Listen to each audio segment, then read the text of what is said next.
representation of Vibes Cartel, and Sir P was calling him World Sprat and Tom Fishson and Bert Sprat. I wake up one day and Sir P is saying, I Sprat, Buchanan. And I tell you, I rate Sir P. Biggest clown on the internet. Like I'm really saying that. But he's making his money. In fact, I give you credit, Sir P, The Fix, all of them. And I don't call everybody name. I giving you credit for money. Vibes Cartel, right? Vibes Cartel, big superstar, former client that I freed from murder. I'm a brethren.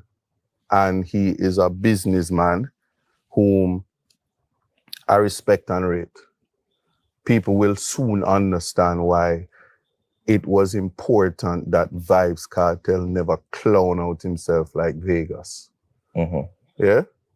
In fact, I can go as far as saying, if we check history, Donald Trump showed the entire world that when it comes to the political process, we don't care if you're Beyonce, Jennifer Lopez, Taylor Swift.